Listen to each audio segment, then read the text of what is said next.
Et nous revenons ce matin à l'épître de Paul aux Colossiens, et le 3e chapitre. Nous allons lire dans un instant les versets 12 à 17, dans la suite de ce qu'on a vu la semaine dernière. Mais avant de lire la parole, prions pour demander l'aide de notre Seigneur. Seigneur béni, tu as fait écrire toutes les saintes écritures pour notre instruction. Donne-nous de les écouter, de les lire, de les méditer, de les apprendre et de nous en nourrir, de façon à ce que par la patience et le réconfort de ta sainte parole, nous puissions à jamais saisir et tenir fermement l'espérance bénie de la vie éternelle que tu nous as donnée en Jésus-Christ notre Sauveur, lui qui vit et qui règne avec toi et le Saint-Esprit, un seul Dieu, dans les siècles des siècles. Amen. Nous lisons donc dans Colossiens chapitre 3 et les versets 12 à 17. Ainsi donc, comme des élus de Dieu, saints et bien-aimés, revêtez-vous d'ardente compassion, de bonté, d'humilité, de douceur, de patience. Supportez-vous les uns les autres et faites-vous grâce réciproquement. Si quelqu'un a à se plaindre d'un autre, comme le Christ vous a fait grâce, vous aussi faites de même. Mais par-dessus tout, revêtez-vous de l'amour, qui est le lien de la perfection. Que la paix du Christ, à laquelle vous avez été appelés pour former un seul corps, règne dans vos cœurs. Soyez reconnaissants. Que la parole du Christ habite en vous, avec sa richesse ou richement. Instruisez-vous et avertissez-vous réciproquement en toute sagesse par des psaumes, des hymnes, des cantiques spirituels, sous l'inspiration de la grâce. Chantez à Dieu de tout votre cœur. Quoi que vous fassiez, en parole ou en œuvre, faites tout au nom du Seigneur Jésus, en rendant grâce par lui à Dieu le Père. L'herbe sèche et la fleur se fanent, mais la parole de notre Dieu demeure éternellement. Là, on a passé plusieurs mois à regarder comment Paul a voulu aider les Colossiens à garder le cap avec Jésus face à l'assaut d'une fausse doctrine qu'il a donc démantelée dans les 2 premiers chapitres notamment.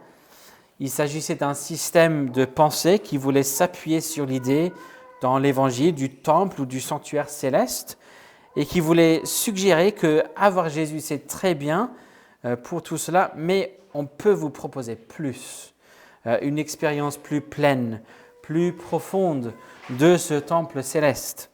On vous donnera des idées, des pratiques, des rites, des règles supplémentaires qui vous permettront de monter à un plus haut niveau de cette expérience céleste pour vivre vraiment la plénitude. Et puis dans ce 3e chapitre, Paul se concentre sur le côté constructif de sa critique, c'est-à-dire qu'il présente ce que les Colossiens devraient faire, ayant posé ce qu'il faut éviter et ce qui ne va pas dans cette fausse doctrine.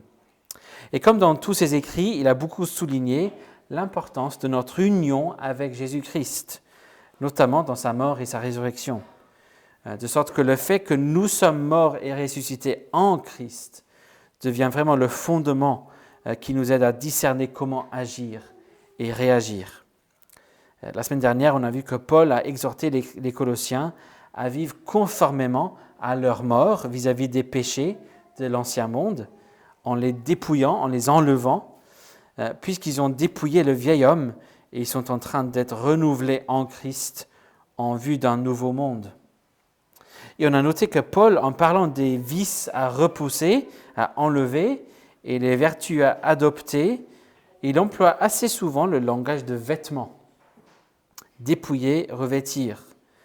Et j'ai mentionné très vite fait, sans avoir pu rentrer dans les détails, qui pourrait avoir une allusion aux prêtres dans l'Ancien Testament, qui devaient faire attention à ce qu'ils portaient dans le temple, selon la partie du temple où ils servaient et la tâche qu'ils avaient devant eux. Et il me semble en fait que cette allusion entre en jeu en particulier dans ce texte que nous avons sous les yeux ce matin.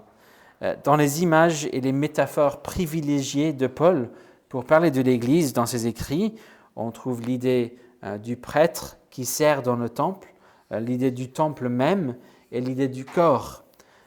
Et il peut parfois même mélanger ces métaphores dans une ou deux phrases. Un corps qui est un bâtiment, un temple qui a des membres, etc. Et c'est normal que ces idées soient liées si étroitement. Les prêtres étaient aussi liés très, très étroitement au temple, dans leur devoir bien sûr, dans leur domaine de travail, mais aussi dans ce qu'ils portaient, dans leurs vêtements. Leurs vêtements reflétaient les différents éléments, les différents tissus utilisés pour le tabernacle, mais dans un ordre inversé. Ils étaient attachés au temple dans un sens. Ils étaient presque des extensions du temple. Pour Paul, c'est un complexe d'images, prêtre, temple, corps, qu'il utilise pour représenter ce que nous sommes. Et il me semble que ce complexe d'images nous aidera à comprendre les exhortations de Paul ici. Très clairement, les images ne sont pas mises en avant de manière explicite, mais ils servent de fond pour comprendre l'exhortation que Paul nous donne ici. Dans le texte qu'on a regardé la semaine dernière, Paul a énuméré les vices qu'il faudrait enlever, et aujourd'hui on commence avec les vertus qu'il faut revêtir. Et c'est vraiment ici donc que nous voyons la vision positive que Paul veut avancer de l'expérience chrétienne. Si les hérétiques veulent proposer leur fausse vision de la religion, de l'expérience spirituelle, de la plénitude de l'expérience du temple, c'est ici que Paul nous présente la vérité. C'est ici qu'il présente une vision biblique de l'expérience du temple céleste, du culte que l'on doit rendre à Dieu. Et on verra que ce n'est pas dans des pratiques ascétiques, ni dans le fait de réintroduire des lois que Dieu avait données précisément au peuple d'Israël sous l'Ancienne Alliance, ni dans des pratiques mystiques et le culte aux anges. On verra qu'il faut simplement apprendre la posture du chrétien, et cette posture comprend 3 éléments principaux. Il faut savoir d'abord s'habiller en tant que prêtre, savoir vivre en tant que corps, et savoir raisonner en tant que temple. Donc pour apprendre cette posture du chrétien, regardons le premier de ces éléments principaux, où il faut savoir s'habiller en tant que prêtre. C'est ce qu'on voit à versets 12 à 14. Les chrétiens ont des vêtements particuliers qu'ils doivent porter. Bien évidemment, comme on a vu dans les passages précédents, il ne pourrait pas être question de vêtements littéraux, terrestres. Il y a souvent des débats dans certains milieux chrétiens, est-ce qu'il faut porter ça ou ça et ça au culte? Il y a des religions où il faut porter des vêtements particuliers. Il n'est pas question de ça. Mais ce sont des vêtements spirituels dans un sens. S'ils ont enlevé la colère, l'animosité, la méchanceté, la calomnie et les paroles grossières, ce qu'ils doivent revêtir maintenant, c'est de l'ardente compassion, littéralement les entrailles de la compassion, un cœur de compassion, puis la bonté, l'humilité, la douceur et la patience.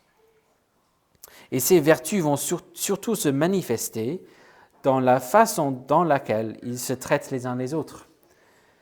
La semaine dernière, on a vu que Paul veut surtout aider les Colossiens à vivre cette période de transition, cette période où, bien que ressuscités spirituellement et citoyens de la nouvelle création, nous vivons encore dans l'ancien monde et nous avons toujours affaire à la présence du péché. Et ça veut dire qu'à un moment ou l'autre, les gens, y compris les chrétiens, vont se prendre les uns les autres à rebrousse-poil. On peut s'énerver les uns les autres, parfois parce qu'il est question de péché, ou quelqu'un pêche contre un autre, parfois tout simplement parce qu'on a tous des personnalités différentes, des cultures différentes, des habitudes différentes. Il va y avoir des frustrations. Et Paul est réaliste. Il ne dit pas que ça n'arrivera jamais dans l'Église. La Bible ne nous appelle jamais à faire semblant d'être plus saints et pieux que l'on ne l'est. Mais ce qui va distinguer l'Église du monde, c'est sa façon de gérer ses différences, ses frustrations et oui, même ses péchés. Une communauté qui s'est revêtue d'un cœur de compassion, de bonté, d'humilité, de douceur et de patience sera une communauté où l'on se supporte les uns les autres et on fait grâce les uns aux autres, c'est-à-dire qu'on se pardonne les uns les autres.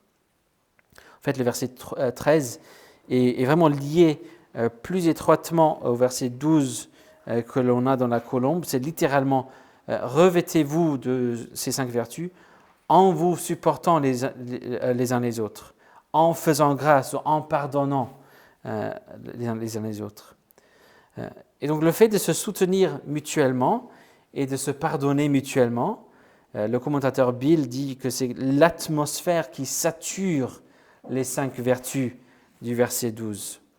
C'est ça le but, de pouvoir vivre ce pardon mutuel et le fait de se supporter mutuellement. Et c'est normal qu'on fasse ça. Jésus-Christ nous a fait grâce. Il nous a pardonné. Et il nous a pardonné beaucoup plus que les péchés que les autres vont commettre contre nous.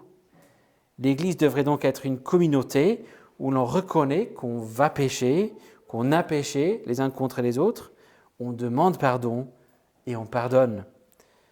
On fait grâce. On ne veut pas être comme le serviteur impitoyable dans la parabole de Jésus, dans Matthieu 18, le serviteur dont la dette de 10 000 talents est remise, mais qui refuse à son tour de remettre une petite dette de 100 deniers.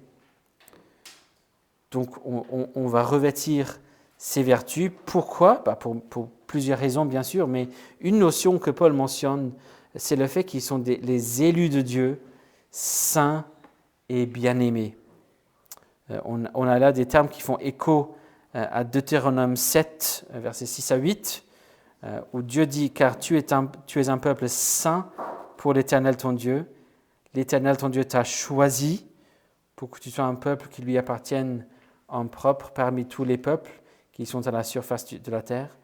Ce n'est point parce que vous surpassez en nombre tous les peuples que l'Éternel s'est attaché à vous et qui vous a choisi, car vous êtes le moindre de tous les peuples, mais parce que l'Éternel vous aime. » Voilà les 3 idées, saint, choisi, aimé. Ça fait penser aussi aux paroles de l'apôtre Pierre. Dans sa première épître, vous êtes une race élue, un sacerdoce royal, une nation sainte, un peuple racheté. Et donc, tout comme le grand prêtre avait plusieurs vêtements qu'il devait mettre dans le temple, il avait ça, mais puis il avait une grande tunique sacrée en lin qu'il mettait par-dessus tout cela. Notre tunique par-dessous tout cela, la tunique sacrée qu'on doit porter à notre tour, c'est l'amour. Verset 14. L'amour qui est le lien de la perfection. C'est ce qui rend parfait ou complète. C'est l'élément qui complète la tenue et qui garde tout en sa place. S'il y a une chose qui devrait être évidente jusqu'à crever les yeux dans l'Église de Jésus-Christ, c'est l'amour. Un amour qui ébahit. Donc on veut savoir s'habiller en tant que prêtre avec l'amour de Christ.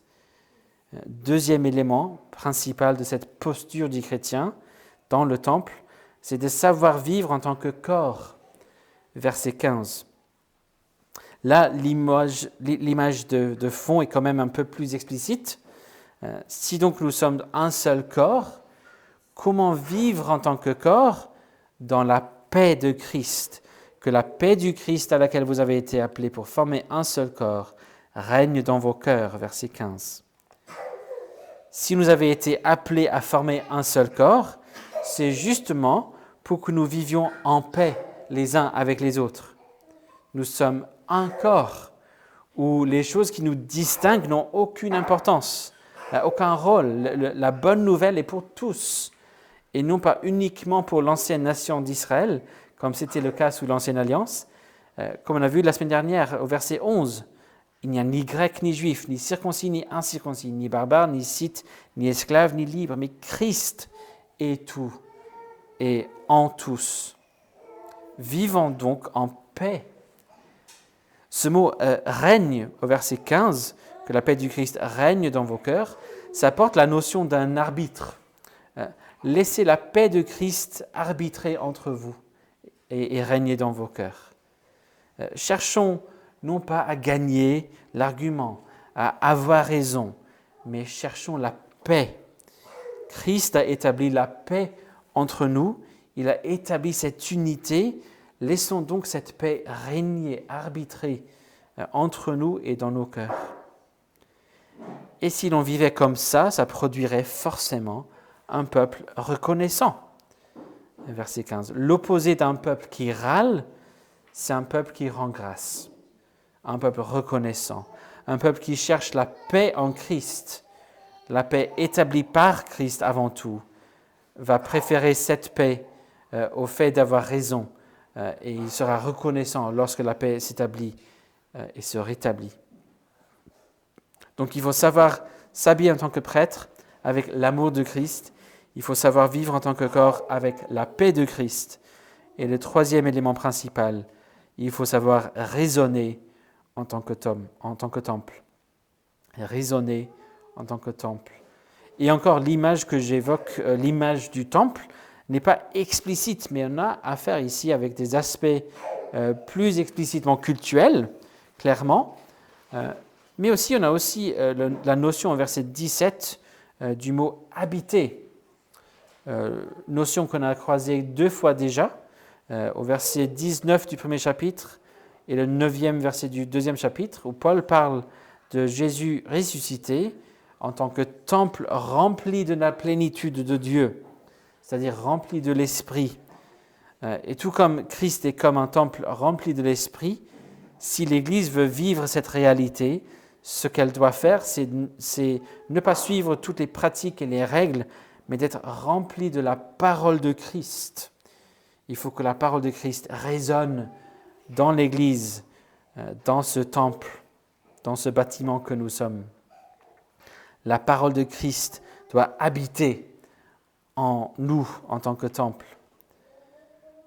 On avait lu dans Colossiens 2, verset 3, que c'est en Jésus que sont cachés tous les trésors ou toutes les richesses de la sagesse et de la connaissance.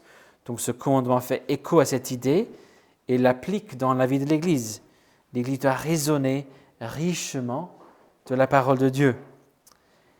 Et cela, ce n'est pas par le fait d'avoir un pasteur qui proclame la parole, ce qui n'est pas du tout exclu, bien sûr, mais ça se produit principalement lorsque les chrétiens reconnaissent qu'ils ont tous une responsabilité les uns envers les autres. Laissez la parole de Christ habiter richement en vous instruisant et en vous avertissant réciproquement. Ça, c'est une traduction un peu plus littérale. Et la façon principale de faire cela, c'est par nos chants. C'est vrai que nos chants ont un rôle principal de rendre gloire à Dieu. Paul le dit même, on fait tout cela en chantant à Dieu. Mais ils ont aussi un rôle d'instruction mutuelle, d'avertissement mutuel même. C'est dans nos chants que l'homme le plus âgé et le plus expérimenté peut se laisser instruire par une petite fille de 4 ans. Et ce qu'on chante, ce sont des psaumes, des hymnes, des cantiques spirituels. Il y a bien évidemment plein de discussions, plein de débats, plein de recherches pour chercher à distinguer, comprendre ces 3 catégories, psaumes, hymnes, chants spirituels. Je pense que j'ai même parfois entendu les psaumes, c'est les psaumes, les hymnes, c'est les cantiques un peu vieux, et les chants spirituels, c'est ceux écrits, genre c'est des chants de Getty, etc. Clairement, ce n'est pas ça qui est dans la tête de Paul, mais ce qui va nous aider beaucoup plus, c'est de regarder l'Ancien Testament, et il y a 2 endroits où on trouve ces 3 expressions, ces 3 termes, tous ensemble, psaume, hymne, cantique. Et à chaque fois, les 3 termes font référence à la même chose. Ils font référence à un psaume. Dans la version grecque de l'Ancien Testament, dans le titre du psaume 67, il est écrit « hymne, psaume, cantique ». Donc le psaume 67 est à la fois un hymne, un psaume et un cantique. Et pareil dans le psaume 76, on voit hymne, psaume d'Asaph, cantique. Alors je pense que dans les traductions françaises qui traduisent plus directement de l'hébreu, je pense que le mot que la traduction grecque met pour hymne, c'est sur des instruments à cordes, mais dans la traduction grecque, on a juste le mot hymne. Il n'est pas mentionné quel instrument, il dit hymne, psaume, cantique, et ça fait référence à ces deux psaumes. Je pense que, de mémoire, le commentateur Bill dit que c'est intéressant que ce sont les deux psaumes qui font référence aux nations qui viennent rendre gloire à Dieu. Donc Paul fait référence principalement aux chants que nous trouvons dans le livre des psaumes et des différents types de psaumes, les psaumes, les hymnes, les cantiques spirituels. Et notez que c'est par eux que l'on entend la parole de Christ. Les psaumes sont la parole de Christ. Tout l'Ancien Testament est la parole de Christ. Mais ça donne une vraie perspective sur ce qu'est Jésus, qui est Jésus. Même les psaumes, plusieurs centaines d'années avant Jésus, sont les paroles de Christ. Alors il y a ceux qui disent que ça veut dire qu'on peut chanter que des psaumes dans le cadre du culte. Je ne suis pas convaincu. Certainement, on devrait chanter plus de psaumes que l'on ne le chante dans notre culture évangélique. Il y a des églises où on chante quasiment jamais des psaumes. Nous, on cherche à chanter des psaumes. Donc, il y a des gens qui parlent ils sont des psalmodistes exclusives, mais d'autres qui parlent de psalmodistes inclusives. Donc, pas exclusivement des psaumes, mais inclure autant de psaumes que possible quand même. Quand on voit des chants de louanges dans le livre de l'Apocalypse, par exemple, on voit que leurs chants ne sont pas limités aux psaumes. Ils leur ressemblent, ils sont centrés sur Jésus, mais ce ne sont pas exclusivement des psaumes. Le principe essentiel, c'est que ce qu'on chante soit biblique et surtout que Christ soit au centre de tout ce qu'on chante. Même si on ne chante pas un psaume, ça devrait quand même ressembler à un psaume dans les caractéristiques les plus importantes. Il faut que ce soit la parole de Christ. On ne peut pas chanter n'importe quoi. Je pense qu'on a vu dans les médias, il y a une église en Allemagne qui a tenu récemment un culte où on chantait que des chants de Taylor Swift. Donc c'était un culte à Taylor Swift. Non. Même si ça vend beaucoup de billets, non. On ne va pas chanter du Taylor Swift, on va chanter la parole de Christ dans l'église. Donc par cet enseignement mutuel, on se dirige les uns les autres vers Jésus-Christ, celui qui est seul suffisant. Et ainsi, on prend soin les uns des autres. On cherche à se protéger les uns des autres des fausses doctrines qui accablent l'Église. On chante la parole de Christ avec ce que la Colombe traduit comme l'inspiration de la grâce. On pourrait traduire tout simplement avec la gratitude. Mais c'est vrai que le mot utilisé contient le mot grâce, ici tout comme le mot pour pardon, verset 13, et le mot pour reconnaissance, verset 15. La grâce et les actions de grâce, la reconnaissance, pénètrent ces versets partout. Dans le pardon, dans la reconnaissance, dans l'amour qu'on a les uns pour les autres. Donc on a vu les trois éléments principaux de cette posture du chrétien, savoir s'habiller comme des prêtres avec l'amour de Christ, savoir être un corps avec la paix de Christ, savoir raisonner comme un temple avec la parole de Christ. Et puis au verset 17, on a le résumé de cette posture, de toutes ces choses. Quoi que vous fassiez, en parole ou en œuvre, faites tout au nom du Seigneur Jésus, en rendant grâce par lui à Dieu le Père. On fait tout au nom du Seigneur Jésus-Christ. On voit souvent des personnages dans l'Ancien Testament qui font des choses au nom du Seigneur, au nom du Seigneur Dieu, au nom du Seigneur Dieu des armées. Là, on fait tout au nom du Seigneur Jésus. Encore une indication de la divinité, de la souveraineté de Jésus dans les écrits de Paul. Pas juste au nom du Seigneur, mais au nom du Seigneur, Jésus. Mais c'est une des phrases qu'on entend souvent, mais pas forcément savoir de quoi il s'agit, n'est-ce pas? Faire quelque chose au nom du Seigneur, Jésus. Je pense que la conclusion que tire Bill de ses études de cette phrase dans la Bible est très utile ici. Le nom de Dieu représente tout ce qu'il est et surtout sa présence souveraine. Donc son caractère, tout ce qu'il est, mais surtout sa présence souveraine. Donc quelqu'un qui fait quelque chose au nom de Dieu, ou au nom du Seigneur Jésus, fait cette chose conscient de la présence souveraine de Jésus, et pour qui cette présence souveraine sert à la fois de point de référence de tout ce qu'on fait et de base de tout ce qu'on fait.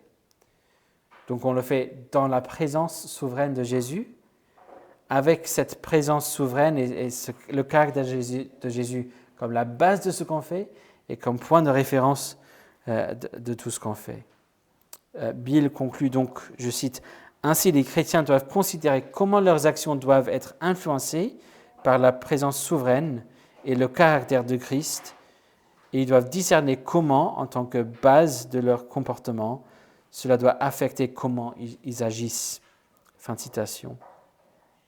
Et puis pour conclure le paragraphe, on a encore une référence à l'importance de la reconnaissance envers Dieu. Si donc vous voulez une véritable expérience chrétienne, vous voulez vivre cette glorieuse réalité que Jésus-Christ vous propose, et tout ça, en tout cas la vivre autant que possible ici-bas, en attendant, alors voici de quoi il s'agit. L'amour de Christ, la paix de Christ, la parole de Christ, tout au nom du Seigneur et à la gloire de Dieu. C'est ainsi que l'on vit de cette vie de la nouvelle création alors que nous sommes encore ici-bas. C'est ainsi que nous vivons le privilège de venir au temple céleste de Dieu lorsque nous nous rassemblons au culte. Non pas par des vêtements terrestres, des règles terrestres, mais par Jésus-Christ. Son amour, sa paix, sa parole et à sa gloire. Donc la question absolument essentielle pour chacun d'entre nous ce matin.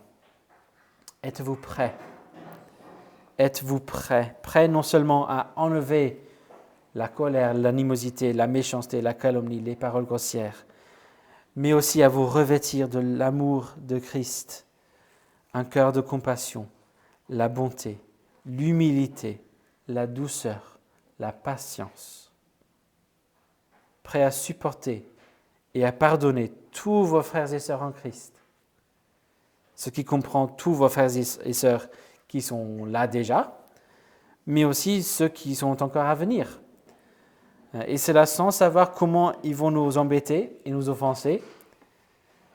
Ou peut-être pour vous, le côté le plus difficile, ce n'est pas l'inconnu, mais justement ce qu'on connaît déjà, le fait de savoir exactement comment telle ou telle personne pourrait nous ennuyer, ou même comment il nous ennuie déjà.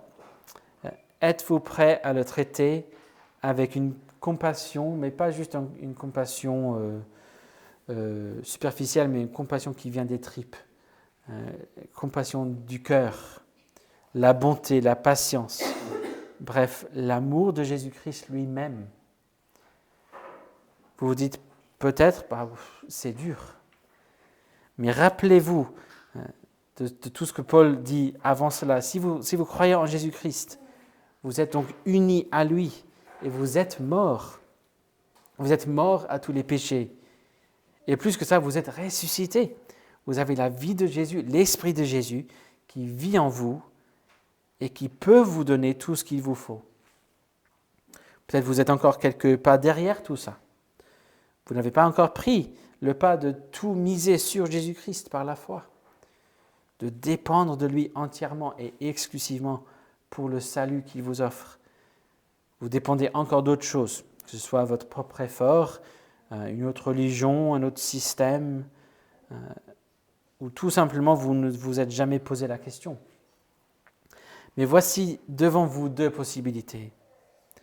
L'une, c'est rester dans la misère, des plaintes, dans un état chronique de conflit, dans la solitude, dans l'esclavage au péché, dans la défaite, dans la rébellion contre Dieu, dans la séparation de notre Dieu. L'autre, c'est de recevoir le don gratuit de Jésus-Christ, celui qui a vécu la vie parfaite que vous auriez dû vivre et qui est mort à votre place.